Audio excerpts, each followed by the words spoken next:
Bonjour tout le monde. Vous allez bien? Est-ce que Jésus est Seigneur? Est-ce que nous sommes dans la joie d'être là ce matin? Le psalmiste dit, je suis dans la joie lorsqu'on me dit, allons dans la maison de Dieu. J'espère que ce n'est pas une fausse joie. C'est vraiment une vraie joie. Amen. Moi, je suis dans la joie d'être là ce matin. Vous savez, c'est toujours un grand miracle lorsqu'on se réveille. Il y en a beaucoup qui sont morts. Ils n'ont rien donné à Dieu. Vous et moi aussi, nous n'avons rien donné au Seigneur pour avoir la vie. C'est un grand miracle. Voilà pourquoi nous voulons vraiment le glorifier, le célébrer, l'adorer encore ce matin. Alors, dis un mot qui va monter dans ton cœur, à ton bien-aimé qui est à ta gauche et à ta droite. Dis-lui, tu es beau, tu es belle, que Dieu te bénisse, que la grâce de Dieu te comble. Sois le prophète de ton bien-aimé ce matin. Ah, non, tu ne le fais pas bien, tu ne le fais pas bien. Que Dieu te bénisse. Dis-lui que Dieu t'accorde sa grâce, que Dieu augmente l'onction dans ta vie, que Dieu te bénisse, qu'il t'ouvre davantage les portes, que rien ne te résiste. Ah, que Dieu t'apporte le mariage, que Dieu t'apporte la santé, que Dieu t'apporte le miracle. Ah, que Dieu t'ouvre les portes, que Dieu te donne les papiers, que Dieu te donne la révélation de sa personne, que Dieu te donne les enfants, que Dieu te permette d'ouvrir des entreprises, que Dieu te permette de rentrer dans la paix de Dieu, au nom de Jésus. Ah, nous devons apprendre à nous dire des bonnes choses, parce que la bénédiction signifie dire du bien. Amen. Et Dieu veut que nous puissions nous bénir les uns les autres. Je suis encore reconnaissant à l'égard du Seigneur qui nous a vraiment tirés de très loin dans la poussière, dans le péché, dans la saleté, et qui nous transforme de jour en jour et qui a fait de nous cette personne qui se tient en tout cas devant vous.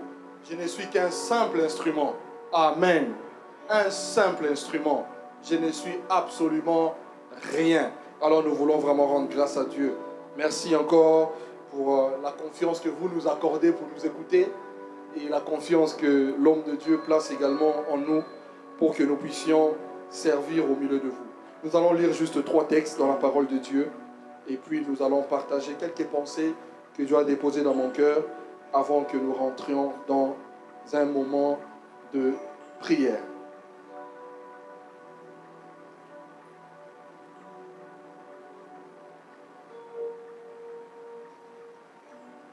Genèse chapitre 2, le verset 7.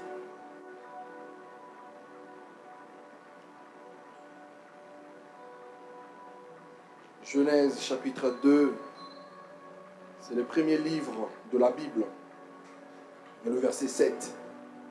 Il est écrit, l'Éternel Dieu forma l'homme de la poussière de la terre, et il souffla dans ses narines un souffle de vie, et l'homme devint un être vivant. J'aime ce texte. Le deuxième se trouve dans l'évangile de Dieu selon Jean, au chapitre 14 et le verset 26. L'évangile de Jean, au chapitre 14 et le verset 26. La parole de Dieu déclare, mais les consolateurs, le Saint-Esprit, que le Père enverra en mon nom, vous enseignera toutes choses et il vous rappellera ce que je vous ai dit. Et les derniers se trouvent dans le livre de Jean toujours, au chapitre 16, le verset 7 jusqu'au verset 15. Je vais lire au nom du Seigneur. Cependant, je vous l'ai dit, je vous dis la vérité, il vous est avantageux que je m'en aille, car si je ne m'en vais pas, le consolateur ne viendra pas vers vous. Mais si je m'en vais, je vous l'enverrai. Et quand il sera venu, il convaincra le monde en ce qui concerne le péché, la justice et le jugement. En ce qui concerne le péché, parce qu'il ne croit pas en moi. La justice, parce que je vais au Père et que vous ne me verrez plus. Le jugement, parce que le prince de ce monde est jugé. J'ai encore beaucoup de choses à vous dire, mais vous ne pouvez pas les porter maintenant. Mais quand le consolateur sera venu, l'Esprit de vérité, il vous conduira dans toute la vérité. Car il ne parlera pas de lui-même, mais il dira tout ce qu'il aura entendu. Et il annoncera les choses à venir. Il me glorifiera, parce qu'il prendra ce qui est à moi, et il vous l'annoncera. Le verset 15, qui est le dernier verset que nous voulons lire. Tout ce que le Père a est à moi. C'est pour cela que je dis qu'il prendra ce qui est à moi et il vous l'annoncera. Nous avons nos têtes baissées, nous voulons prier le Seigneur. Tu es le Dieu de mon salut. Tu es le Dieu de ma délivrance.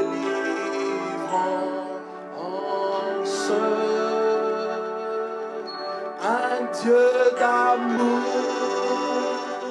un Dieu d'espérance. Alléluia,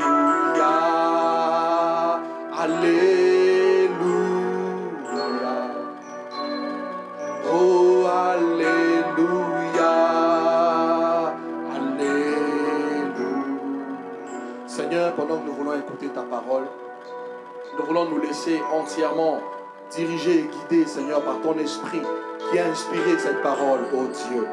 Seigneur, que cette parole soit gravée dans notre cœur et que cette parole apporte le changement, la transformation au nom de Jésus-Christ de Nazareth.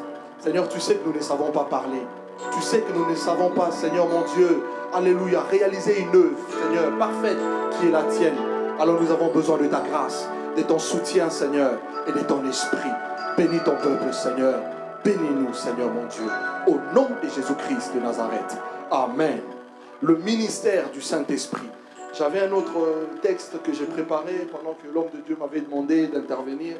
Mais pendant que, vous m'excuserez pour l'expression, pendant que j'étais avec le Seigneur m'a dit d'échanger les choses. Donc le Seigneur c'est le maître. Vous allez m'excuser. Amen. Le ministère du Saint-Esprit. Alors, lorsque nous parlons du ministère, c'est un mot d'ailleurs familier, on entend à gauche, à droite, ministère, ministère, ministère. Le mot ministère est un mot qui est tiré du grec diakonia. Et ce mot signifie littéralement service. Amen. Donc, lorsque nous parlons du ministère du Saint-Esprit, nous voulons tout simplement dire ou encore parler du service que l'Esprit est amené à rendre au milieu du peuple de Dieu. Amen. Alors, qui est le Saint-Esprit? Alors, si je pose la question, j'aurai 10 000 réponses parce que nous sommes nombreux. Et surtout, si je pose la question, chacun de nous me répondra par rapport à la personne qui vit en lui, si du moins vous êtes converti. Amen. Amen, amen. Le Saint-Esprit, c'est la troisième personne de la divinité révélée. J'aime cette personne. C'est la troisième personne de la divinité révélée. En réalité, il n'y a pas plusieurs dieux. Il n'y a qu'un seul Dieu, mais qui s'est révélé sous 3 formes différentes. Nous avons le Père, nous avons le Fils et nous avons le Saint-Esprit. Amen. Et Genèse chapitre 1er, le verset 1, nous introduit déjà dans la réalité du mystère de la divinité. Il est écrit au commencement, Dieu créa. Et lorsque nous rentrons dans le texte hébraïque, le mot là, Dieu n'est rien que son origine du mot Elohim. Or, Elohim donne en français les dieux. En réalité, il n'y a pas plusieurs dieux. Il n'y a qu'un seul Dieu, mais qui se manifeste dans la pluralité. Et ça aussi, ça démontre le mystère de l'unité. Ah, Dieu est un, mais Dieu peut se manifester sous plusieurs formes. Voilà pourquoi nous avons dans la manifestation de Dieu dans la vie des gens, Dieu prend également plusieurs formes. Et si Dieu n'aime pas non plus qu'on le mette dans un récipient pour dire que Dieu n'agit que de la sorte, ah non, Dieu n'a pas une forme déterminée. Amen. Donc le frère Sylvain peut jouer, moi je peux parler, un frère X peut parler, un prophète tel peut parler. Chacun aura une manière différente de faire. Tout simplement parce que Dieu est un Dieu qui aime se manifester dans la pluralité et dans la diversité. Mais en réalité, Dieu est un. Amen. Le Saint-Esprit, c'est la troisième personne de la divinité révélée. Et la Bible dit que le Saint-Esprit, comme le mot le dit, il est esprit. Il est Dieu, mais un Dieu esprit. Amen. Donc le Saint-Esprit n'est pas une puissance, comme nous l'avions appris hier. Le Saint-Esprit n'est pas une chose. Le Saint-Esprit n'est pas un philosophe. Le Saint-Esprit est Dieu. Amen. Amen. Le Saint-Esprit est Dieu. Et la Bible dit que l'Esprit est Dieu. Jean chapitre 4, verset 24, n'est-ce pas? Que Dieu est esprit. Amen. Dieu est esprit. Donc le Saint-Esprit est Dieu. Il doit être vénéré. Il doit être honoré. Il doit être adoré. Il doit être respecté. Et parce qu'il est esprit, il est aussi invisible. Amen. Parce qu'il est esprit, il est aussi invisible. Ça veut dire qu'avec tes propres yeux, tu ne peux pas le voir. Il est aussi plus réel que ton être. Il est aussi plus réel que ta petite personne. Il est aussi plus vrai que ma petite personne. Aussi insignifiant que je suis, le Saint-Esprit est plus vrai et plus réel. Ça, c'est la personne de l'Esprit. Et nous voulons parler du ministère du Saint-Esprit, c'est-à-dire le service que le Saint-Esprit est appelé à rendre au milieu des hommes. Alors le premier texte que nous avons lu, dans Genèse chapitre 2, le verset 7, la Bible dit que Dieu forma l'homme de la poussière de la terre. Et vous allez remarquer lorsque vous nagez un peu dans Genèse 1, la Bible n'utilise pas le mot former. La Bible dit créer, bara. Qui veut dire quoi? Qui veut dire on part de rien pour amener quelque chose à l'existence. Amen. Donc l'Esprit, Dieu est parti de rien pour amener l'homme à l'existence. Mais quand on parle de la formation, c'est-à-dire on va prendre déjà quelque chose qui existe et en plus on va la matérialiser. C'est pour cela que la Bible dit Dieu forma l'homme de la poussière de la terre. Il va lui donner la forme que nous avons, vous et moi. Nous avons les yeux. Nous les hommes, nous avons la barbe. Amen. Que les hommes touchent leur barbe. Non, vous êtes trop... Nous avons les pieds. Nous avons tout ça. Dieu nous a donné la forme.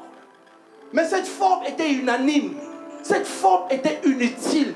Cette forme n'avait pas de sens. Cette forme ne pouvait pas accomplir le but pour lequel il a été créé. Mais pour avoir le sens le plus réel de l'être humain que nous sommes, Dieu a fait appel à son esprit. Pourquoi? Parce que le Saint-Esprit a aussi la capacité ou encore le pouvoir de matérialiser la volonté de Dieu. C'est pour cela que l'Église ne peut pas vivre sans le Saint-Esprit. Et c'est pour cela aussi que ce matin, Dieu m'envoie pour te parler en disant tu ne peux pas vivre ta petite vie sans le Saint-Esprit. Amen. La Bible dit que Dieu va souffler dans les narines de l'homme, de l'être humain, notre Père Adam, un souffle de vie. Et l'homme va devenir un être vivant. J'aime ces mots-là, être. Ça veut dire que tout ce que Dieu avait conçu, formé en l'homme, va devenir fonctionnel à partir du moment où le Saint-Esprit a pénétré son cœur, sa vie. Donc, je vais déjà ouvrir une parenthèse. Tout ce dont Dieu t'a promis ne peut pas se manifester, ne peut pas fonctionner correctement sans le Saint-Esprit.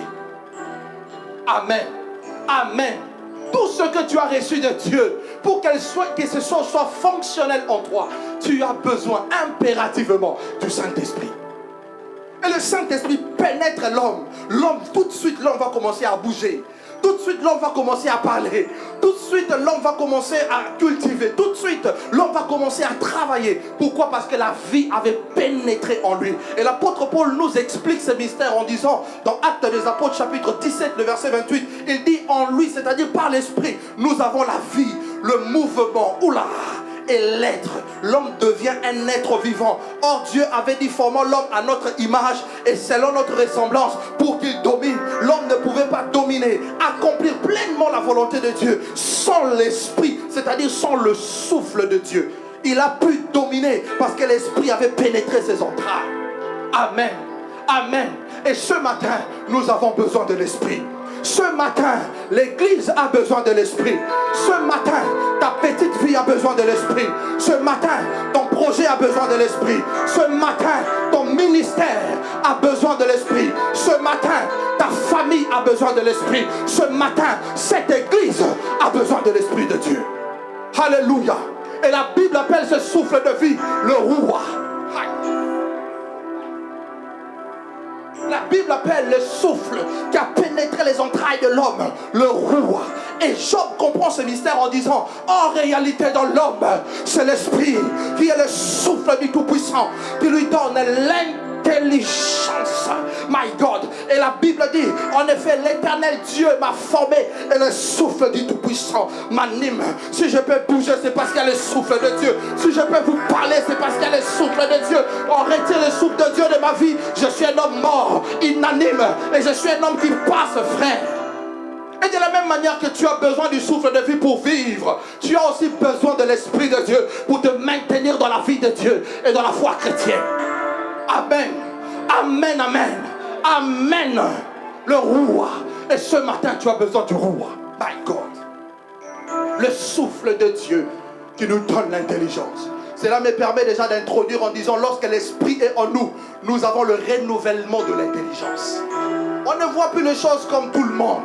C'est pour cela que nous pouvons dire que l'un est charnel, l'autre est spirituel. Parce que l'homme spirituel a la pensée de Dieu. L'homme spirituel sonde le voie de Dieu. L'homme spirituel pénètre dans les entrailles de Dieu pour comprendre vers quelle direction prendre. Alléluia. Et l'homme spirituel, quelquefois, est traité de fou. Parce qu'il est immaîtrisable. La Bible dit, celui qui est né de Dieu, il est comme le vent. On essaie de nous d'où il vient, nous et où s'en va. Et nous qui avons cru, nous sommes donc nés de Dieu. Par conséquent, nous sommes comparables au Roua, au souffle de Dieu. Alléluia. Le Saint-Esprit habita en l'homme. Mais malheureusement, frère, c'est la chose qui empêche toujours Dieu de pouvoir aller très loin avec nous les hommes. Même jusqu'aujourd'hui, si Dieu ne te bénit pas, c'est parce qu'il y a cette chose-là. Vous m'excuserez, quand Dieu m'a appelé, j'étais encore très jeune. Un jour, le Seigneur me dit que la prophétie sera dans ta bouche, un débordement de paroles. Donc je n'ai pas besoin de dire tellement ça. Je parle sous l'inspiration de l'Esprit. Et je connais le Dieu qui m'a établi et investi. Que celui qui a des oreilles pour entendre ce que l'Esprit dit en l'Église. Et après nous allons prier. Ne vous inquiétez pas. Nous allons prier. Et la seule chose qui bloque la main de Dieu dans nos vies de tous les jours, le péché. Mes amis, aide-moi à te dire à toi-même, le péché. Le péché. Le péché. Et le péché arriva. Et le péché a tout changé. Le péché a tout chamboulé. La Bible dit que l'homme va désobéir à Dieu. Et le péché est rentré dans le monde. Et parce que le péché est rentré, le diable s'en sert pour détruire le plan de Dieu. Voilà pourquoi un homme de Dieu a dit, le péché c'est l'œuvre du diable manifestée pour détruire l'œuvre de Dieu. Pour détruire la vie des hommes que nous sommes, nous qui sommes une créature aussi merveilleuse. Le diable n'a pas besoin de démons. Le diable compte sur le péché. Alléluia. Est-ce que je me fais comprendre? Pour te ralentir dans le ministère, pour te ralentir dans la voie du Seigneur, le diable compte sur le péché. Et le péché arriva. Le péché va briser tout le plan de Dieu. Le péché va tout arrêter. Et le Saint-Esprit va s'en aller. Pourquoi? Parce que la Bible l'appelle Saint. Il n'est pas seulement esprit invisible. Il n'est pas seulement esprit tout-puissant. Mais il est aussi esprit saint. C'est la personne la plus sensible qui existe. Sa sensibilité ne supporte pas la cohabitation. Autant Jézabel s'appelle sans cohabitation, l'esprit aussi ne cohabite pas avec le péché. C'est pour cela que notre combat de tous les jours n'est pas de savoir si je réponds correctement au ministère. Notre combat de tous les jours n'est pas de savoir que j'ai l'argent, j'ai les biens de ce monde. Frère, notre combat de tous les jours, c'est de vaincre la puissance du péché qui s'appesantit sur nous par la force de la mort. Et il y en a qu'un qui l'a fait. Je vais nous parler de celui ce matin. C'est de Jésus de Nazareth qui a brisé la puissance de la mort. qui a brisé la puissance du péché et qui nous a rendus libres. My God, le Saint-Esprit va s'en aller. L'homme va redevenir vide. Le diable va rentrer. Le diable va détruire la vie de l'homme. Mais qu'est-ce que Dieu s'est dit? L'amour de Dieu étant tellement fort. Voilà pourquoi ce matin, je m'arrête pour faire une parenthèse. Laisse-moi te dire, même si tu as été l'objet de rejet, même si tu as été l'objet de mépris, même si personne dans ta famille ne te considère, laisse-moi, il y en a un qui t'aime. Il y en a un qui t'aimera encore. Même lorsque tu seras en train de faire des bêtises. Je ne te dis pas qu'il faut faire des bêtises. Mais même si tu es en train de faire des bêtises, son amour serait toujours suspendu sur ta vie. Dieu nous aimera toujours. Et son amour a contraint le Messie qui est Jésus d'abandonner son trône, d'abandonner sa gloire pour entrer dans ce monde afin de pouvoir racheter, ramener de nouveau l'homme déchu vers Dieu. Alors comment le faire? Oui, il est éternel. Oui, Jésus est Dieu.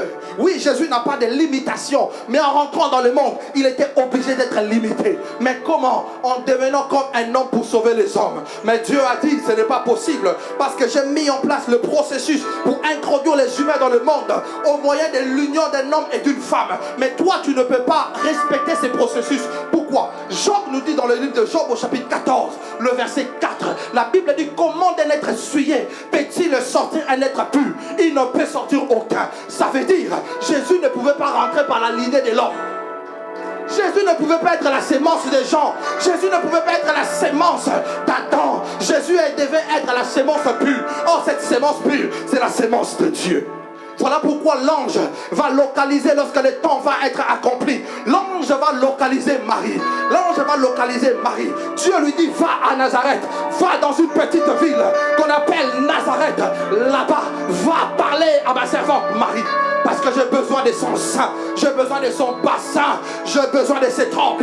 J'ai besoin d'elle pour introduire dans le monde celui qui sera pur, sans tache ni ride, ni rien de semblable, et qui introduira les humains dans la gloire éternelle. Et cette personne, c'est Jésus. La Bible dit, l'ange Gabriel s'est présenté devant Marie. Et l'ange dit à Marie, je te salue, toi à qui une grâce a été faite. My God, Sakata Baba. Je sens tellement Dieu trop fort, trop fort. Masgebo Kabaskate. Toi à qui une grâce a été faite. Toi à qui une grâce a été faite. Écoute-moi, je vais m'arrêter là. Et je vais t'expliquer quelque chose concernant ta vie. Tu n'es pas un raté de la vie. Même si tes parents t'ont dit que tu es un raté de la vie, tu n'es pas un raté de la vie. De la même manière que Dieu a pris la poussière, quelque chose qui n'a pas de valeur, sur laquelle nous marchons, sur laquelle nous crachons, Dieu va prendre cette chose pour la donner une forme et pour lui donner un sens par le Saint-Esprit. Que même ta vie peut prendre une nouvelle tournure par le Saint-Esprit. Mon ministère va prendre une nouvelle tournure par le Saint-Esprit. Ta vie va prendre une nouvelle tournure par le Saint-Esprit. La personne dont tu as besoin, ce n'est pas les diplômes, ce n'est pas les relations humaines. La personne dont tu as besoin, c'est le Saint-Esprit. Manda braskata papa papa. Rekata braskata papa papa. Mazabroskata papa papa. Je sens Dieu trop fort. Seigneur, aide-moi. Maskante bakaria baskata papa. Alléluia. Le diable m'a menacé et je lui ai dit que je vais le faire très mal. Et j'ai déjà commencé des séries de retraites interminables. Il va avoir très mal. Oh, aide-moi à dire, le diable va avoir très mal. Il menace trop nos familles. Il menace trop nos enfants. Il détruit trop nos vies. Il ne faut pas l'aimer cet être. Il est mauvais. Il est mauvais. Il est mauvais cet être. Il est à la base de tout ton malheur. Il est à la base de ta pauvreté. À la base de ton échec. À la base de toutes les larmes que tu verses tous les jours devant Dieu. C'est cet être, il est mauvais. Nous ne devons pas l'aimer. Et nous devons le faire très mal. Et l'esprit aime la prière. Et si tu veux faire mal au diable, tu dois aimer la présence de Dieu. Il n'y a qu'une seule chose qui lui fait peur. Ce n'est pas les diplômes ou les titres que nous portons. Moi, je suis frère. Je ne suis pas pasteur, je suis frère. Mais je connais mon identité. Aïe. Come on. Je connais mon identité. Je connais qui est Jésus. Je connais qui est l'Esprit. Il a marqué ma vie par ses empreintes. Je connais qui est Jésus. Alléluia. Alléluia. Et tu peux aussi l'expérimenter. Tu peux connaître qui est Jésus. Tu peux palper à sa grâce. Tu peux toucher sa bénédiction. Tu peux être marqué par sa présence. Tu peux être marqué par sa présence. Et ta vie ne sera plus jamais la même. Jésus changera ta vie radicalement pour toute l'éternité. Alléluia. L'Esprit de Dieu, l'ange vient. Il lui dit, je te salue, toi à qui une grâce a été faite. Tu as tellement trouvé grâce aux yeux de Dieu. Voilà, tu vas tomber enceinte. Le Messie naîtra. Dieu a choisi tes entrailles pour introduire le Messie dans le monde. Marie dit, mais Seigneur, cela n'est pas possible. Parce que je ne connais pas d'homme. Mais qui t'a dit que pour que Dieu fasse un miracle, il a besoin de passer par le même principe qu'il a lui-même établi? C'est lui qui les a établis, donc il en est le maître. Donc il peut en défaire pour établir un autre. Amen. Donc c'est pour cela que si on dit, mais écoute, si tout le monde doit se marier, avant de se marier chez nous dans la famille, il faut d'abord faire ça à papa, faire ça à maman, faire ceci, faire cela. Ça c'est des choses qui existent dans leur lignée. Toi tu es dans la lignée de Dieu. Où on dit que non, dans cette famille, personne ne se mariera. Mais qui a dit ça? Je reviendrai par la grâce de Dieu, je nous parlerai du mensonge du diable. Qui a dit ça? Qui t'a dit que tu ne réussiras pas? Qui te l'a dit? Qui t'a dit que pour réussir seulement il faut avoir des papiers? Qui te l'a dit? Qui te l'a dit? Qui te l'a dit? Amen. Le Saint-Esprit de Dieu. Et là la femme dit, je suis ton serviteur, qu'il me soit fait selon ta parole. Elle n'a pas résisté. Elle a compris que là si je résistais, je vais combattre contre Dieu. Et la Bible dit que c'est une chose terrible que de tomber entre les mains du Dieu vivant. Parce que personne ne te délivrera. Même le diable qui t'incite à te moquer de Dieu, à faire le bras de fer avec Dieu, il ne te délivrera pas. Amen. Et la femme accepte. La puissance de Dieu va couvrir la femme. La Bible dit que l'ombre du Tout-Puissant couvra la femme. Et la puissance du Très-Haut vient sur elle. Et le saint enfant qui naquit de Marie fut appelé fils du Très-Haut. La Bible l'appelle saint. Jésus est saint, sans péché, sans tache, ni ride. Et il nous a délivrés. Jésus est rentré dans le monde, dans le processus normal. Il va grandir, il va grandir, il va grandir. Et il n'avait qu'une seule mission. Mourir comme un animal, afin que l'humanité entière retrouve la position initiale en Dieu, et par conséquent la plénitude de l'Esprit de Dieu revienne dans la vie des hommes. Parce que quand l'Esprit était parti, aucun homme n'a eu l'Esprit. L'Esprit venait, même sur le grand Moïse, l'Esprit venait de temps en temps. Sur le grand Samuel, l'Esprit venait de temps en temps. Aucun n'a eu l'Esprit depuis Adam. L'Esprit de Dieu s'est retiré. Mais il a fallu un homme pour payer le prix, pour que l'Esprit revienne de nouveau dans la vie des hommes. Et cette personne, c'est Jésus. Il a donné de sa vie. 30 ans après, la Bible dit, il va être conduit dans les déserts, dans le Jourdain, pour être baptisé par Jean. Et pendant qu'il rentre dans le Jourdain, il s'est fait baptiser. Il sort. Jésus se met à prier. Et pendant qu'il priait, le Saint-Esprit, le ciel va s'ouvrir. Et le Saint-Esprit va arriver sous une forme corporelle. Une forme qu'on peut toucher. Comme ça. Il est esprit invisible. Mais ce jour-là, parce que Jésus priait, le Saint-Esprit a pris une forme palpable. On peut toucher comme ça. Et une voix va parler. Celui-ci est mon fils, en qui j'ai mis toute mon affection. Tu sais pourquoi Dieu ne te parle pas? Parce que tu as mis le Saint-Esprit de côté. Toi, tu pries seulement au nom du Père. Et quelquefois aussi du Fils. Non. Pour que Dieu commence à te parler, il faut que l'Esprit de Dieu arrive d'abord. C'est lui qui te rendra sensible aux choses de Dieu. Comme dans Éden, il rentra dans l'homme, les oreilles de l'homme commençaient à fonctionner. De même s'il pénètre ta vie aujourd'hui, tes oreilles spirituelles vont s'ouvrir et tu entendras la voix de Dieu. Alors clairement. Amen. Amen. Jésus va mourir. Mais avant de mourir, il va dans le désert. Il fait 40 jours, il confronte le diable. Il réussit à le vaincre. Il sort. La Bible dit, pendant que Jésus sortit, il était revêtu de l'Esprit. Et sa renommée s'est répandue. Laisse-moi te dire, vous qui aimez trop les ministères et les médias, la vraie personne qui peut faire votre publicité, c'est le Saint-Esprit. Est-ce que je peux parler au ministre de Dieu ici? La seule personne qui peut faire ta publicité, c'est le Saint-Esprit. La seule personne qui peut t'aider. Parce que les gens peuvent te connaître parce que tu as les talents. Ils peuvent venir, ils voient les talents, mais il n'y a pas la vie. Mais la personne qui peut faire en sorte que la vie de Dieu jaillisse en toi et qu'il reste là, c'est le Saint-Esprit. Voilà pourquoi nous devons chercher à être revêtus de l'Esprit. Hier, je disais à l'homme de Dieu, nous devons chercher Dieu.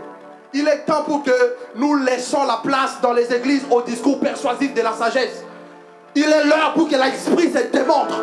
Et l'évangéliste Etienne Osborne disait que sans la démonstration de l'Esprit, le christianisme est une philosophie.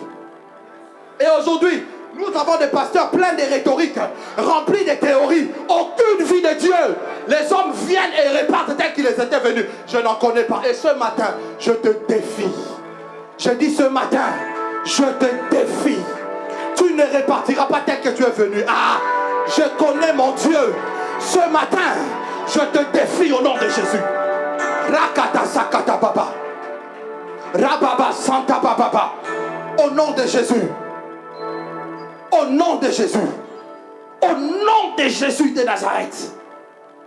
Le Saint-Esprit de Dieu. Jésus rempli de l'Esprit. Ils sont revêtus de l'Esprit de Dieu. Tout le monde va entendre parler qu'il y avait un Jésus. Et pourtant, si on rentre bien, on regarde bien, 1 mois et demi en avant, Jésus était inconnu. Dans l'anonymat le plus extrême. Personne ne le connaissait. Mais il a fallu une rencontre bouleversante avec la personne de l'Esprit pour que son histoire change et que l'histoire de l'humanité prenne également une nouvelle tournure. Ah, je dis à Dieu, dorénavant, je chercherai davantage l'Esprit. Non pas parce que j'ai besoin de me faire connaître. Non, moi, je n'ai pas besoin de ça. Vous savez, moi, si ça dépendait de moi, j'ai besoin d'avoir l'argent. Être un PDG, d'avoir l'argent. Amen. Oh, vous rigolez comme si vous n'avez pas besoin d'argent. Alléluia, alléluia. Mais bon, Dieu a fait en sorte qu'on se retrouve dans ses affaires. Et nous le faisons avec joie, sans regret. Amen. Et nous croyons que Dieu nous bénira en son temps.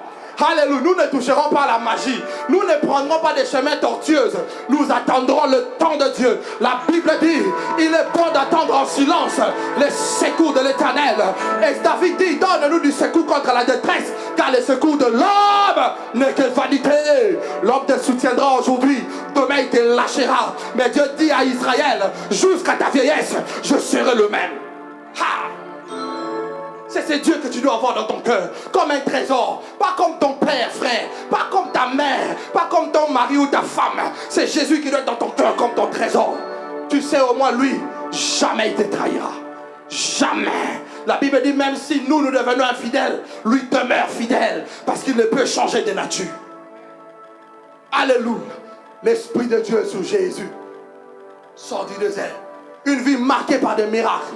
Marqué par une onction extraordinaire, marqué par une simplicité. Écoutez-moi, pendant que les érudits, les pharisiens, ils étaient en train d'enseigner, de montrer la rhétorique, le grec, l'alphabet, je ne sais pas moi quoi, Jésus vient avec une simplicité la plus extrême. Le royaume des cieux est comme la sémence des sénévé. Alléluia. Le royaume des cieux comme la sémence des sénévé. Toi tu viens, ces mots-là signifie tel en grec. Il n'en a rien à faire. Le royaume des cieux est comme le grain de sénévé. Parce que le royaume est simple. Paul dit, je ne veux pas que vous puissiez vous détourner de la simplicité à l'égard de Christ. L'évangile est simple. Et la parole de Dieu est simple. Laissons l'esprit. Laissons la place à l'esprit. Laissons la place à l'esprit. Ministre de Dieu, laissons la place à l'esprit. Femme de Dieu, laisse la place à l'esprit. Homme de Dieu, laisse la place à l'esprit de Dieu. Amen. Toute la renommée répandue, les gens ne comprenaient pas. Il vient d'où cet homme? Les miracles, il ressuscite les morts, il guérit les malades, il ouvre les yeux des aveugles. Les gens ne comprenaient pas. Au point même que les érudits lui posent la question, dis-nous, qui t'a donné l'autorité pour faire toutes ces choses? Même ses disciples se sont dit non. Il doit vraiment être un homme extraordinaire celui-ci, ce n'est pas possible. Ce n'est pas possible. Alors les disciples s'approchèrent de lui pour lui poser la question, Maître, enseigne-nous comment prier, comme Jean l'a fait à ses disciples. En réalité, les disciples voulaient dire au Seigneur, Seigneur, donne-nous ton secret. Tu guéris les malades, rien n'est impossible à toi. Mais quel est donc ton secret? Et Jésus va leur répondre, il va établir le principe de la prière. Voici donc comment vous devez prier, la prière de notre Père. Aide-moi à répéter la prière de notre Père. Notre Père qui es aux cieux, que ton nom soit sanctifié, que ton règne vienne, que ta volonté soit faite sur la terre comme au ciel. Donne-nous aujourd'hui notre pain quotidien. Pardonne nos offenses, comme nous pardonnons aussi à ceux qui nous ont offensés. Ne nous induis pas en tentation, mais délivre-nous du malin, car c'est à toi qu'appartient dans tous les siècles le règne, la puissance et la gloire. Est-ce que tu peux acclamer le Seigneur? Alléluia, alléluia. C'est à Dieu qu'appartient la puissance, c'est à lui qu'appartient la gloire. Il leur donne la formule, il leur donne la formule. Mais les disciples s'en rendent compte et le maître, ce n'est pas assez. Et là, Jésus leur dit, quel est donc ce père qui, lorsque son fils lui demande du pain, il va lui donner un poisson? Ou il lui demande une pierre? Il demande un serpent, voilà. Il dit, si donc méchant comme vous l'êtes, vous savez donner des bonnes choses, à plus forte raison votre Père ne vous donnera-t-il pas, il n'a pas dit des bonnes choses, ne vous donnera-t-il pas, homme de Dieu, le Saint-Esprit? En réalité, la source de toutes les choses dont nous cherchons en Dieu, c'est le Saint-Esprit. Quand j'ai lu ça, j'ai sauté. J'ai dit, mais waouh, des années, je passe à côté de la révélation. C'est pas possible. Donc j'arrête de demander autre chose au Seigneur. Maintenant, le Saint-Esprit. Dieu nous donnera le Saint-Esprit. En réalité, Jésus établit, il leur dit, en réalité, mon secret, c'est le Saint-Esprit. Mais en même temps, le Saint-Esprit, vous ne pouvez pas le recevoir. Pourquoi? Lorsque Dieu m'a introduit dans le monde, la Bible dit que Jésus a reçu l'Esprit sans mesure. Ça veut dire qu'il avait la plénitude de l'Esprit et que Jésus ne pouvait pas la donner à quelqu'un. Voilà pourquoi le texte que nous avons lu dans Jean chapitre 16, il leur a dit, il vous est avantageux que je m'en aille. Parce que si je ne pars pas, votre prière ne sera jamais exaucée. Le Saint-Esprit ne viendra jamais dans votre vie. Il est avantageux que je m'en aille vers le Père. Et si je m'en vais, je vous l'enverrai. Et je vais ouvrir une parenthèse, bien aimé. Les derniers temps dont parle la Bible n'est pas seulement caractérisé par l'apostasie. Les derniers temps dont parlent les Écritures n'est pas seulement caractérisé par des faux prophètes. Les derniers temps dont parle la Bible n'est pas seulement caractérisé par l'apostasie. Les derniers temps sont aussi caractérisés par l'effusion de l'Esprit. Voilà pourquoi Joël chapitre 2, le verset 28, la Bible dit, alléluia, dans les derniers jours du Dieu, je répandrai de mon esprit sur toute chair. Vos fils et vos filles prophétiseront. Les jeunes gens auront des visions et les vieillards auront des songes. Ce que j'aime avec Dieu, c'est que chacun a sa part. Les jeunes gens ont des visions, des vieillards aussi ont des songes. Makaraba Shakata. Chacun a sa part en Dieu. Même si tu es âgé, tu as une part avec l'Esprit. Aidez-moi avec l'onction, s'il vous plaît. Alléluia. Tu as une part avec Dieu. Donc le royaume n'est pas une affaire de bébés, des enfants ou de jeunes comme nous. Moïse était âgé, il a rencontré Dieu à 80 ans. Mais ce que Moïse a fait, je n'ai pas encore entendu un homme faire ça. Donc ça veut dire que Dieu te considère aussi. C'est pour ça que ne te dis pas que je suis vieux. Ne te dis pas que je suis vieille. L'Esprit de Dieu peut écrire une histoire avec toi. L'Esprit de Dieu peut aussi travailler avec toi. L'Esprit de Dieu peut aussi laisser les empreintes de Dieu dans le temps dans lequel tu vis. Il faut juste ouvrir ton cœur à Dieu, ton cœur à l'Esprit. Et l'Esprit va changer les choses au nom de Jésus. Le Saint-Esprit, Jésus va monter au ciel. Jésus s'en va. Mais les apôtres ont compris une chose, frère. Que Dieu n'agit pas quand les hommes ne prient pas. Pourquoi? Parce que Dieu veut te faire participer à l'exaucement. Dieu veut te faire participer à son œuvre. Et la seule façon qui permettra à Dieu pour que tu puisses participer à son travail, c'est la prière. Ce n'est pas l'argent que tu donnes. Là, je vais choquer quelqu'un. Amen. Ce n'est pas l'argent que tu donnes. Ce n'est pas le temps que tu viens passer aussi à l'église. Mais c'est le temps que tu investis dans le secret de Dieu pour voir ton ciel ouvert au nom de Jésus. Les apôtres se mirent à prier. De la même façon, pour que l'esprit devienne matériel dans la vie de Jésus, il a fallu, frères et sœurs, que Jésus prie. Les apôtres se mirent aussi à prier pour attendre la promesse. La Bible dit, 10 jours après, pendant qu'ils étaient ensemble, le ciel va s'ouvrir. Le Saint-Esprit est descendu. Mais un détail qui me choque toujours. La Bible dit des langues semblables à des langues de feu. Je ne sais pas si quelqu'un dans son expérience, aussi bien dans la vie de tous les jours, ou peut-être dans la vision, a déjà vu des langues de feu. Soyez sincères. Moi personnellement, non, pas encore. Mais la Bible dit des langues semblables à des langues de feu.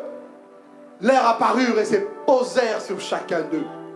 Et ils se mirent à parler en d'autres langues, selon que le Saint-Esprit leur donnait de s'exprimer. Je veux vous aider, frère. Dieu m'a aidé à comprendre cela ce matin. Vous savez, le mot souffler, du grec, ça tire son origine de naphak. Or, le mot naphak veut dire allumer. Amen. Allumer. Donc, quand Dieu a soufflé dans les narines de l'homme un souffle de vie, en réalité, Dieu a allumé en l'homme le feu de l'esprit. C'est pour cela que ce jour-là, quand l'esprit est venu, Dieu voulait attester que son esprit n'est pas seulement un esprit saint, mais aussi un esprit de feu. Alléluia. Surveillez bien les enfants, s'il vous plaît. Un esprit de feu. Et ce jour-là, le feu est rentré dans la vie de Pierre. Le feu est rentré dans la vie de Jacques. Le feu est rentré dans la vie des apôtres. Et plus jamais ces hommes étaient le même. Plus jamais, frère. Lisez l'histoire de Pierre. Après l'arrestation de Jésus, après l'ascension de Jésus, et l'histoire quand l'esprit est venu sur lui. La vie de Pierre n'était plus jamais le même. La même, pardon. Ta vie peut changer. Ta vie peut changer. Ma vie peut changer. Si seulement nous laissons la place à l'Esprit de Dieu. Merci, merci, Esprit de Dieu, merci. Si seulement nous laissons la place à l'Esprit, notre vie peut changer. Je te dis la vérité. Je ne te mens pas. Ta vie peut changer. Ta vie peut changer. Ma vie peut changer si l'Esprit prend de la place. Et l'Église, frère, rentrant dans une autre phase. Vous savez pourquoi il n'y a pas le grand réveil auquel nous soupirons? Parce que l'Esprit n'a pas encore pleinement sa place. Et dans l'Église primitive, ce n'était pas seulement Pierre qui avait l'Esprit. La Bible nous dit même les diacres étaient remplis de l'Esprit. Tu empêches les pasteurs Douglas de décoller. Parce que tu n'es pas rempli de l'Esprit. N'est-ce pas? Tu nous empêches d'aller très loin. Parce que tu es trop charnel. Tu aimes trop l'argent. Tu aimes trop ta femme. Tu aimes trop tes enfants. Il faut aimer l'Esprit. Et quand l'Esprit viendra, l'Esprit te communiquera le goût de la prière. Le goût pour demeurer avec Dieu. Vous savez, j'ai appris une chose. J'aime la présence de Dieu. Mais en ce moment, j'aime être avec Dieu. C'est deux choses différentes. J'aime la présence de Dieu, mais j'aime quand il est là. J'aime quand il est là. Vous savez, ce matin, c'était tellement clair. J'étais là, je ne savais pas quoi dire. Hier, il m'a donné le thème et j'ai dit, Seigneur, je vais dire quoi? J'ai commencé à prier. L'Esprit est venu. Il m'a dit, prends ta Bible. Je vais t'enseigner. Donc, des choses que je vous dis, je viens moi-même aussi de les recevoir.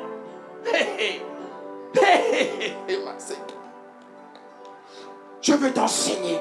Ta présence est aussi réelle. L'Esprit est tellement réel. Il est réel. Ce n'est pas seulement l'Esprit qui était en Jésus. Voilà pourquoi la mort de Jésus a libéré l'Esprit.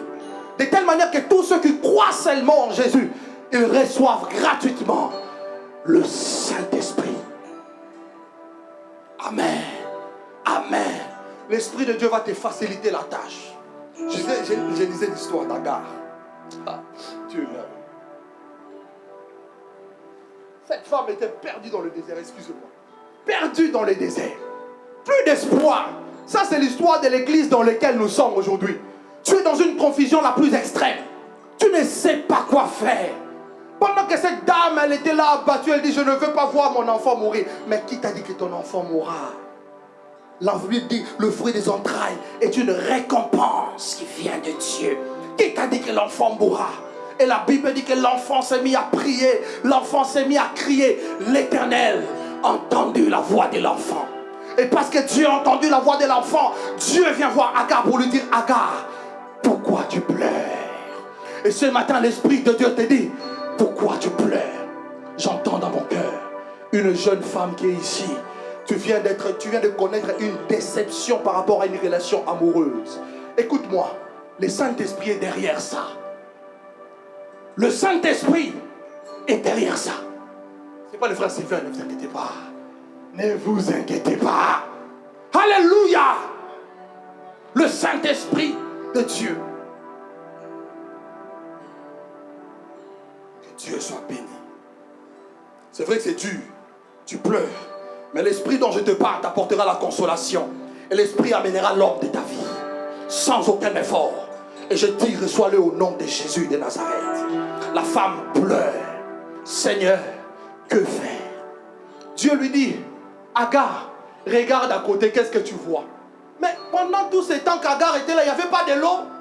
Le Saint-Esprit, il y a la famine. Isaac veut fuir. Dieu lui dit, mon ami, ne fuis pas, reste là.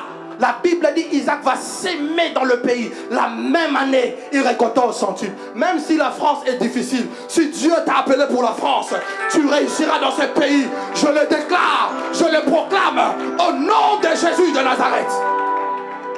Alléluia.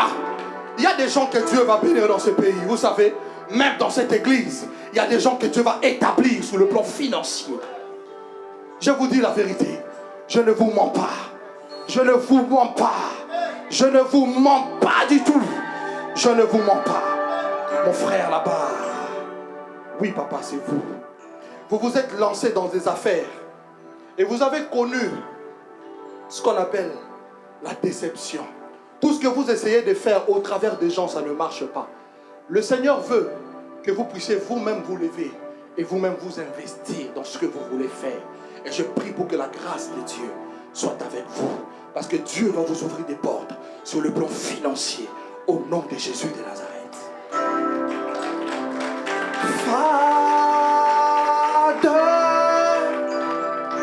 Dieu l'ouvre les yeux. Elle voit qu'il y avait la providence. Mais depuis tout ce temps-là, où était l'eau? Toi aussi, peut-être dans ta vie, tu te dis, mais Seigneur, pourquoi toutes ces galères? Pourquoi tous ces problèmes? Pourquoi toutes ces épreuves? Tout simplement parce que tu n'as pas tes regards fixés sur l'esprit. Si tu te mets à crier à Dieu, Seigneur, tu m'as amené en France, ce n'est pas un hasard. Si toi, tu crois que tu es venu ici par hasard, moi, je ne crois pas que je suis venu ici par hasard. Vous savez que Dieu n'est pas seulement le Dieu des Américains. Pourquoi en Amérique, on peut voir des grands réveils ici, tellement de petits nombres? Vous savez, un jour, j'ai commencé à prier. Ma femme même me dit, non, non, ne fais pas ça, ne fais pas ça. Je prie. J'ai dit, peut-être je vais rentrer au pays. Je crois que là-bas, récemment, j'ai prié. Le Seigneur m'a dit, tu dois oublier le Congo. Tu dois l'oublier.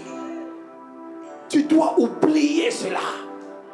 Je ne t'ai pas amené ici pour que tu traînes encore l'Égypte avec toi, comme la femme de Lot. Et tant que tu n'accepteras pas cette délivrance, Dieu ne te montrera pas non plus ce qui t'attend. Et c'est notre cas. Nous sommes tellement là, mais on est tellement attachés à des choses qui ne plaisent pas à Dieu. Voilà pourquoi nos yeux sont aveugles. Ouvre tes yeux, peut-être tu verras du pétrole. Ouvre tes yeux. Que l'Esprit de Dieu t'ouvre tes yeux. Tu n'es pas appelé à vivre dans le malheur. Tu n'es pas appelé à solder ta vie dans la souffrance. Non. Jésus a payé le prix pour que nous ayons la vie en abondance. La Bible dit qu'il est venu afin que les brebis puissent avoir la vie. Et il continue la vie en abondance. Tu as eu un mariage raté. Dieu est capable de restaurer les choses. Amen. Amen. Tes enfants t'ont peut-être trahi, abandonné. Dieu est capable de restaurer les choses. L'Esprit de Dieu. L'Esprit de Dieu. L'Esprit de Dieu. Jésus s'en va, l'Esprit arrive dans la vie des apôtres et il change leur Mais les textes que nous venons de lire, ça va me permettre d'atterrir. J'ai tellement de choses à dire. Mais nous devons respecter les temps. Et par la suite, nous allons prier. Jésus dit qu'il est avantageux que je m'en aille. Parce que si je m'en vais, je vous l'enverrai. Et c'est ce qui a été passé. Le Saint-Esprit est descendu. Vous et moi qui avons cru, des 1000 ans après, nous avons aussi reçu le Saint-Esprit. Amen. Amen. Mais après, il conclut. C'est pour ça que nous parlons du ministère du Saint-Esprit. Le service de l'Esprit. Il dit, quand le Saint-Esprit va venir, il va convaincre le monde sur 3 choses. En réalité, le ministère de l'Esprit a 2 volets. Vous avez une phase où l'Esprit va travailler dans le monde et une autre phase où l'Esprit va travailler dans l'Église. Et quand je parle de l'Église, je ne vois pas ces bâtiments ou encore tous les bâtiments dans lesquels les enfants de Dieu se sont abrités maintenant pour adorer Dieu. Quand je parle de l'Église, je parle de toi. Quand je parle de l'Église, je parle de moi. Dans le monde, Jésus a dit, lorsque l'Esprit de Dieu viendra, il convaincra le monde dans ce qui concerne le péché. Vous savez, tout ce que Jésus a fait, tout l'effort qu'il a investi, c'était pour une chose, nous délivrer du péché. C'est pour ça que nous ne devons pas aimer le péché. Pas parce que pour être vu par les responsables de l'Église, pour avoir l'accord de l'homme de Dieu, ça ne sert à rien de mentir à un homme. En réalité, tu te mens toi-même. Amen. C'est pour le péché. Et la Bible dit que l'Esprit a pour mission de convaincre le monde sur le péché. Le péché est mortel. Peu importe le péché, la fornication, la fraude, l'orgueil, les mensonges, les péchés des chrétiens, la langue, peu importe le péché, il est mortel. Et la Bible dit que le salaire du péché, c'est la mort. Et le don gratuit de Dieu, c'est la vie éternelle en Jésus-Christ, notre Sauveur. Et lorsque la Bible parle de la mort, il y a 3 types de morts. Vous avez la mort physique, c'est ce que nous remarquons tous les jours. Oncle tel va partir, papa tel va partir, tonton tel va partir, etc. Où les souffles de Dieu va les quitter et il devient inutile et il retourne à la poussière selon la parole que Dieu avait libérée face au serpent. Vous avez la mort spirituelle aussi qui est la séparation de l'homme d'avec Dieu. Où l'homme, ou encore l'absence de la vie de Dieu, l'absence du Zoé, la vie de Dieu. Et cette vie, cette mort, c'est plus le païen, des gens qui ne croient pas en Dieu, qui vivent dans un état de mort. Voilà pourquoi Paul dit, vous étiez tous morts par vos offenses et par vos péchés dans lesquels vous marchiez autrefois. Donc le péché nous maintient dans un état de mort.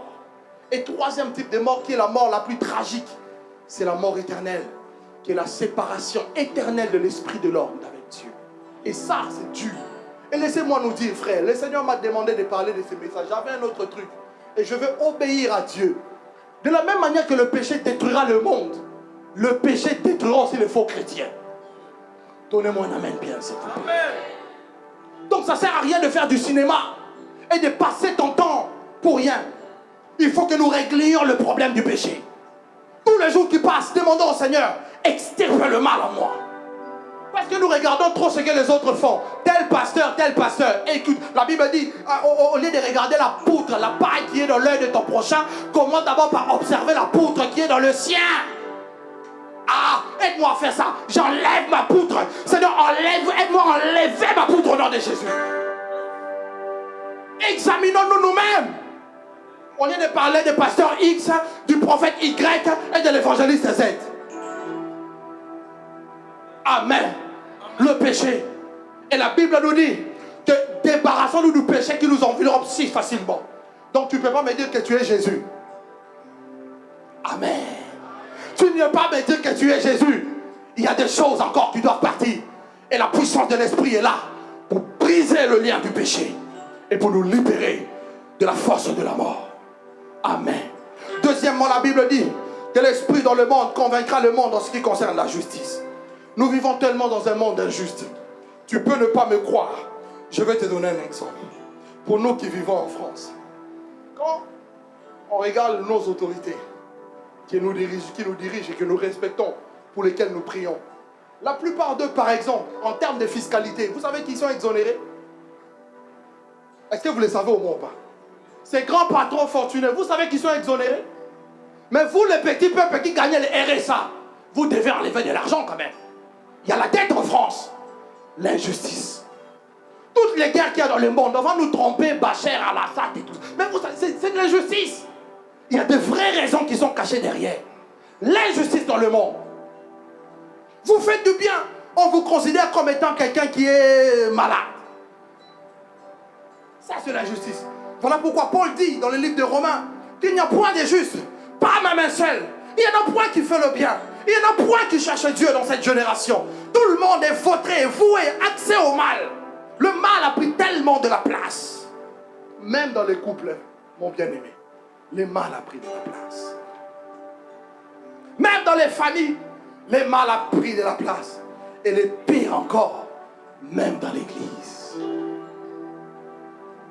L'injustice. Et l'Esprit vient pour témoigner au monde. Vous avez besoin de Jésus pour être justifié. La Bible dit que c'est pour le péché que Jésus est mort. Et c'est pour notre justification qu'il est revenu à la vie.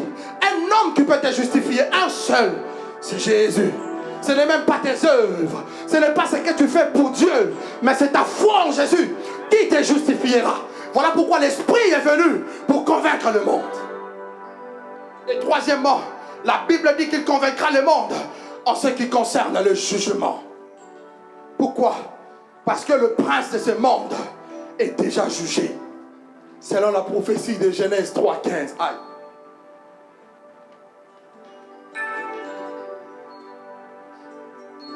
La postérité de la femme t'écrasera la tête. Et à Golgotha, la tête du diable a été écrasée. Ah! La Bible dit qu'il a dépouillé les autorités. Aïe. J'aurais été toi, j'acclamerais le Seigneur. Aïe. Il a dépouillé les autorités et les dominations. Il les a livrées publiquement en spectacle, en triomphant d'elles par la croix. Mighty God, Jésus de Nazareth, il a détruit le règne du diable et la puissance du péché. Et c'est que, comme les pasteurs aiment le dire, c'est que sa queue qui bouge. Malheureusement, c'est ta queue qui te fait peur. Amen. Et dans l'église, la Bible dit que lorsque le Saint-Esprit viendra, le premier travail que l'Esprit commence à faire, c'est l'enseignement. C'est pour cela que nous avons lu dans Jean chapitre 14, le verset 26, que lorsque le consolateur que j'enverrai au nom du Père viendra, il vous enseignera toutes choses et il vous rappellera ce que je vous ai dit. Le premier travail que le Saint-Esprit fait dans la vie d'un homme, c'est qu'il commence par l'enseigner. Tu n'as pas besoin d'avoir un pasteur d'abord. Tu n'as pas d'abord besoin d'avoir un prophète, un évangéliste ou un apôtre. Le Saint-Esprit est l'enseignant par excellence. C'est pour cela que des chrétiens charnels qui aiment tellement le monde, ils vont te poser la question, homme de Dieu, montre-moi dans la Bible où est-ce qu'il est écrit qu'il ne faut pas fumer. Montre-moi dans la Bible où il est dit qu'il ne faut pas faire de l'ox. Montre-moi dans la Bible où il est écrit clairement il ne faut pas boire. Mais quand l'Esprit vient, l'Esprit t'apporte l'enseignement. Il te dit que ça c'est les œuvres de la chair. Et ceux qui commettent les œuvres de la chair n'hériteront point le royaume de Dieu. Ça c'est l'enseignement de l'Esprit. Alléluia. L'Esprit apporte l'enseignement. Et deuxièmement, quand l'Esprit nous enseigne, l'Esprit va t'enseigner comment parler à Dieu. Comment prier. La Bible dit que nous ne savons pas ce qu'il nous convient de demander à Dieu dans nos prières. Mais l'Esprit de Dieu lui-même intercède pour nous et par nous par des soupirs inexprimables. L'Esprit va t'apprendre comment plaire à Dieu. L'Esprit va t'apprendre sur quel principe tu dois bâtir ta consécration. L'Esprit de Dieu va t'apprendre comment aimer l'Église, comment aimer les autres, comment aimer tes ennemis, même ceux qui t'ont trahi. L'enseignement. L'enseignement. L'Esprit de Dieu va t'enseigner comment libérer les pardons. Le Saint-Esprit va t'enseigner quand et comment avoir des retraites personnelles pour le progrès de ton esprit. Parce que la Bible dit de ces hommes, ces géants qui ont marché avec Dieu, ils croissaient en stature, en sagesse et en grâce devant Dieu, devant les hommes. Alléluia. L'enseignement. Il va t'enseigner comment prêcher. Amen. Moi j'ai mon style. Oh. Vous ne voyez pas que j'ai mon style? Je suis différent de l'homme de Dieu. Je suis différent du pasteur. Je suis différent du frère Sylvain. Amen. L'Esprit va te donner un style. Il va t'enseigner comment faire les choses. Amen. L'Esprit de Dieu va t'inspirer. Tu es appelé à la prédication. Tu ne manqueras jamais de message tant que tu seras attaché à la source intarissable qui est le Saint-Esprit. Et tu seras toujours nouveau. Tu seras toujours neuf. Et tu impacteras la vie des gens toutes les fois que tu ouvriras la bouche pour parler de la part de Dieu. Parce qu'il y a le Saint-Esprit derrière. Amen. Tu te poses des questions. Je suis appelé par Dieu. Comment je vais faire? Le Saint-Esprit va t'aider. Amen. Tu veux écrire des chants? Le Saint-Esprit va t'aider. Tu veux écrire un livre? L'Esprit de Dieu va t'aider. Tu veux devenir PDG? L'Esprit de Dieu va t'enseigner. Et deuxièmement, la Bible dit, il vous rappellera les choses que je vous ai dit. L'Esprit de Dieu nous rappelle aussi la parole que nous lisons. Je ne sais pas peut-être si ce n'est pas votre cas. Moi, ça m'arrive souvent. Tu veux faire quelque chose, tu sens une parole précise correspondant à la chose que tu voulais faire qui monte dans ton cœur. Ça, ce n'est pas tes pensées. Ça, ce n'est pas non plus le diable. C'est le Saint-Esprit. Amen. Il va te rappeler. Un jour, je me rappelle. Je vais nous faire rire un peu. Juste une seconde, 30 secondes. J'ai marché, je crois que j'avais mangé de la banane. J'ai jeté la peau comme ça dehors. J'ai dit, ah, de toute façon, il y a des gens qui sont payés pour nettoyer. J'entends une voix qui monte dans mon cœur. C'est lui qui sait faire ce qui est bien et ne le fait pas commettre un péché. J'ai dit, toi aussi, Saint-Esprit. J'ai ramassé la chose. Alléluia. J'ai ramassé.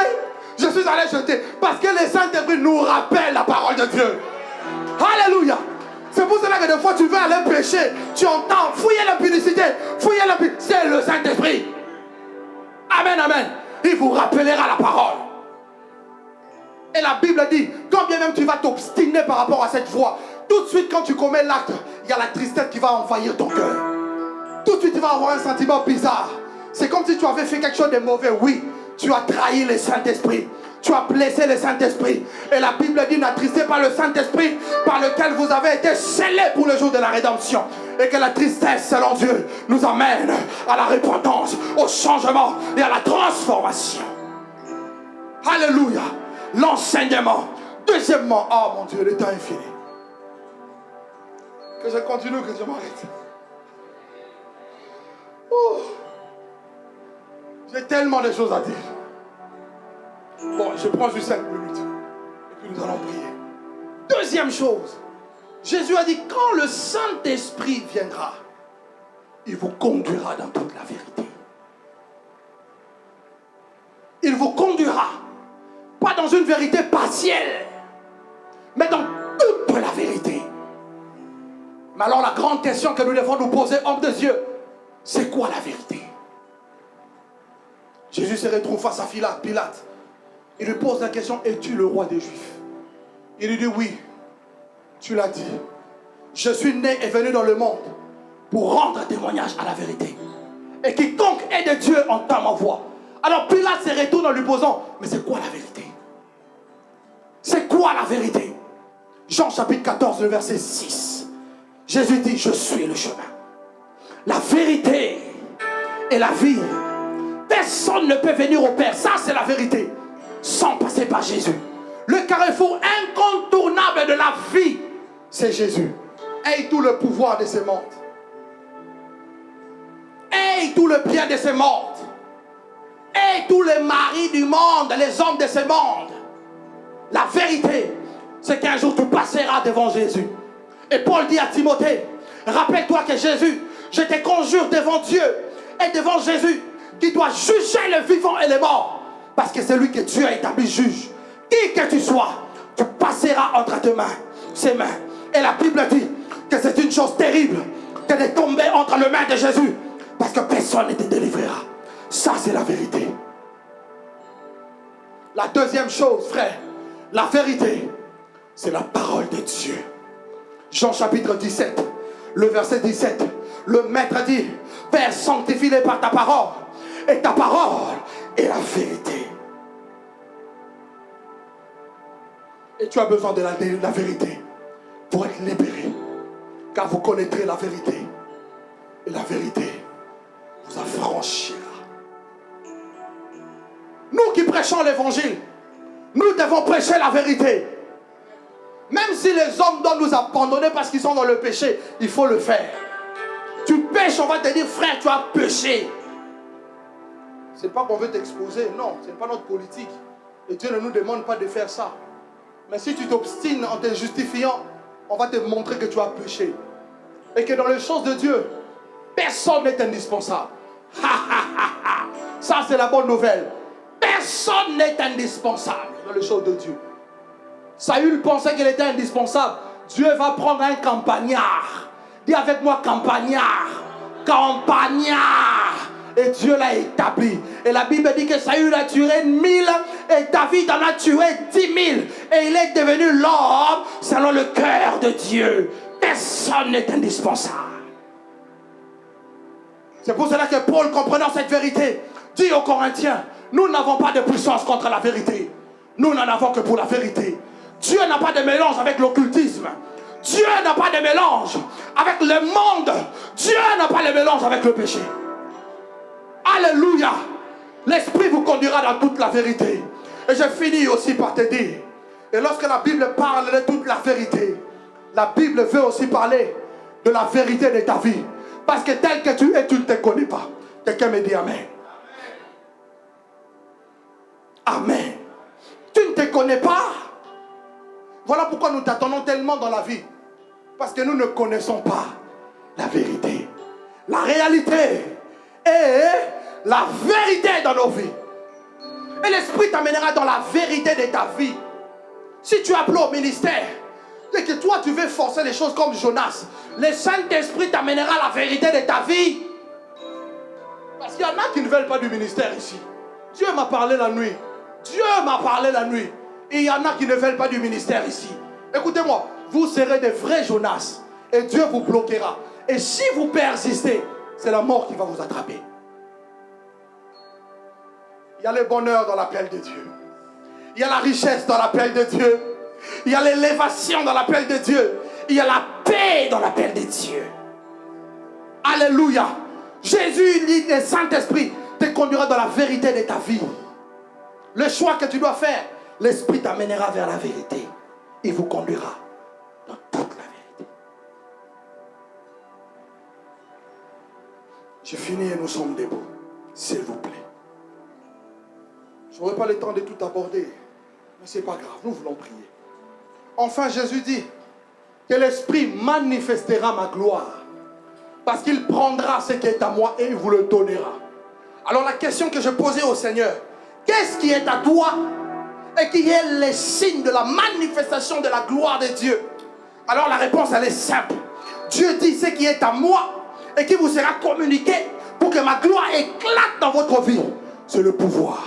Voilà pourquoi Matthieu chapitre 28, le verset 18, il est écrit: tout pouvoir m'a été donné dans le ciel, sur la terre. Et le pouvoir que Dieu te communiquera, ce n'est pas le pouvoir pour commander le ciel, mais c'est le pouvoir pour commander le ciel de la terre. Parce que sur la terre, il y a le démon. Parce que sur la terre, il y a le diable. Et lui-même confirme, il dit: je vous ai donné le pouvoir de marcher sur les scorpions, sur les serpents et sur toute la puissance du diable. Et rien ne pourra vous nuire. Jésus a dit: rien ne pourra vous nuire. Nous avons nos mains levées, s'il vous plaît. Nous voulons prier le Seigneur. Dis à Dieu que ton esprit vienne. Alléluia. Que ton esprit vienne dans ma vie. Rabababa Santa Bababa. Prie avec moi.